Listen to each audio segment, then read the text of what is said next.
महाविकास आघाडीमध्ये 125 जागांवर सहमती, लवकरच जागा वाटप पूर्ण होणार, बाळासाहेब थोरात यांची माहिती।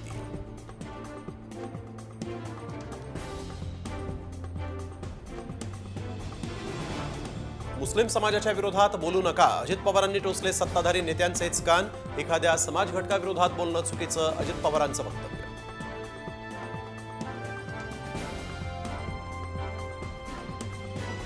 लोकसभेत मुस्लिम मतं मिळाल्यानंतर ठाकरेंची शिवसेना मुस्लिम उमेदवार विधानसभेच्या निवडणुकीतही उभे करणार, तर शिंदे गटाच्या यामिनी जाधवांकडून बुरख्यांचं वाटप करत मुस्लिम समाजाची मतं मिळवण्यासाठी धडपड।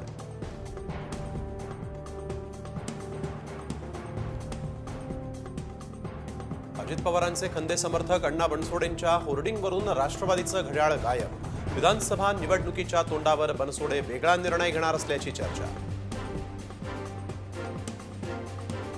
एमपीएससीच्या विद्यार्थ्यांची चिंता वाढली, राज्य सेवापूर्व परीक्षा पुन्हा पुढे ढकलण्याची शक्यता। प्रभादेवी जंक्शन परिसरातील रस्ता खचला, त्यामुळे कार थेट खड्ड्यात, सुदैवानं मोठा अपघात टळला, खड्ड्यामध्ये अडकलेली कार काढण्यासाठी कसरत। ससूनमध्ये रक्त तपासणी किट उपलब्ध नाही, रुग्णांचे प्रचंड हाल, डीन आणि अधीक्षकांचंही सपशेल दुर्लक्ष, हसन मुश्रीफ यांनी लक्ष देण्याची मागणी।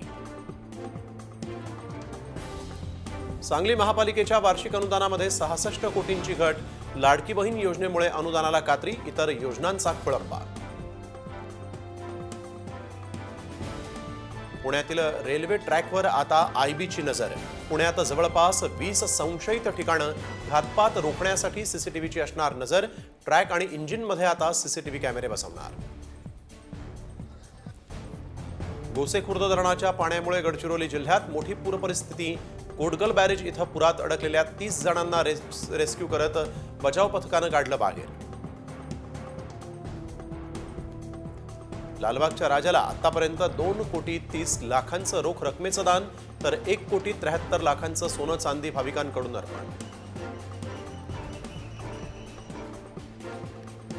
ऐन सणासुदीच्या काळातच फुलं महागली, झेंडू शेवंतीचे दर दुप्पट, इतरही फुलांचे दर कडाडल्यामुळे ग्राहकांच्या खिशाला कात्री।